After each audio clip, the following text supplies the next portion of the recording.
The solemnity of the Most Holy Trinity invites us to contemplate the deepest mystery of our faith: one God in three divine persons, the Father, the Son, and the Holy Spirit. The readings do not present the Trinity as a mathematical puzzle to be solved, but as a mystery of love to be lived.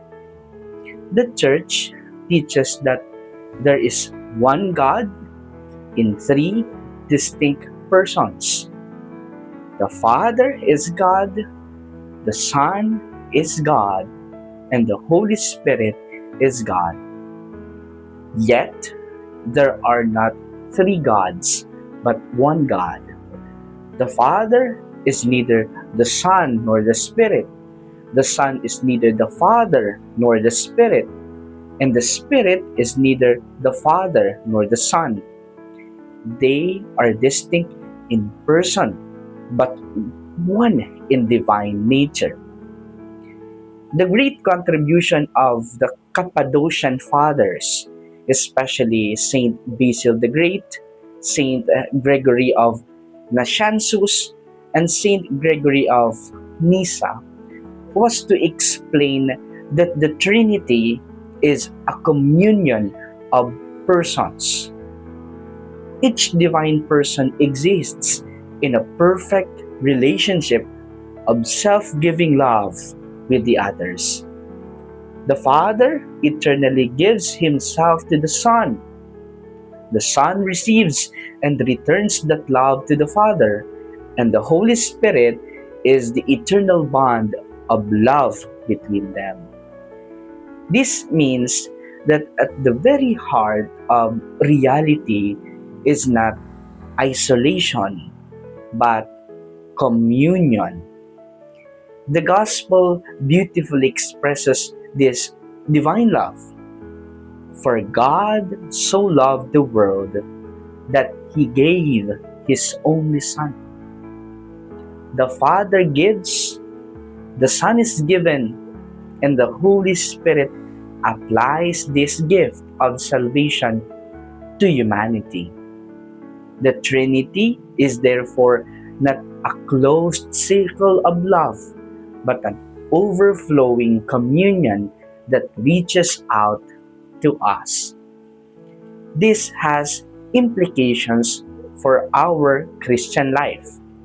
Since we are created in the image and likeness of God, we are also created for communion. Human beings are not meant to live in selfishness, division, or isolation. We are called to reflect the life of the Trinity through our relationships. In families, communion is built through love, forgiveness, and sacrifice. In the church, communion is expressed through unity amid diversity.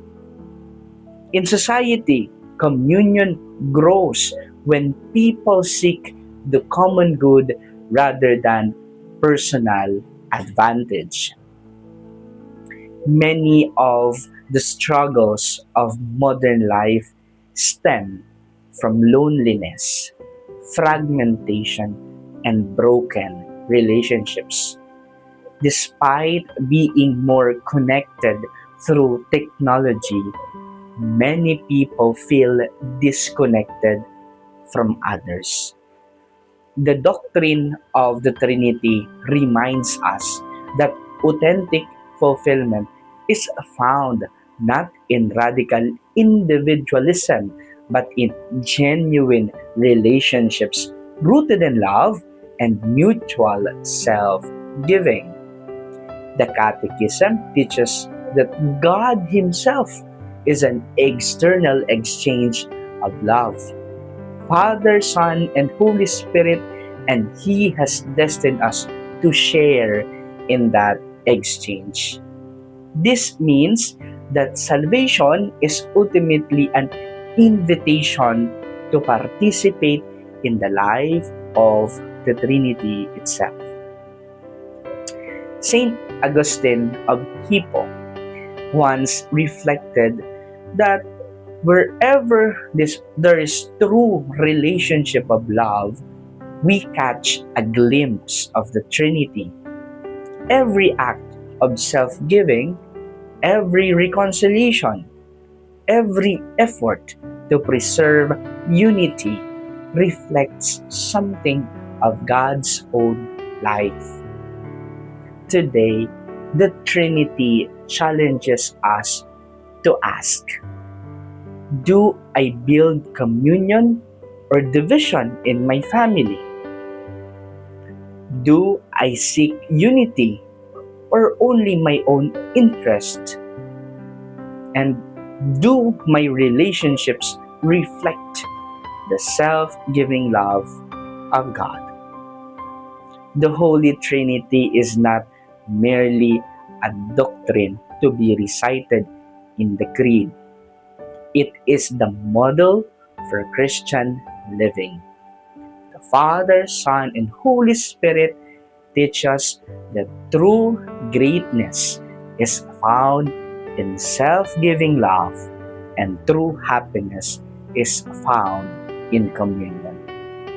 As we make the sign of the cross, may we remember that we are marked by the mystery of the Trinity and called to mirror that divine communion in our homes, in our communities, and inside the church.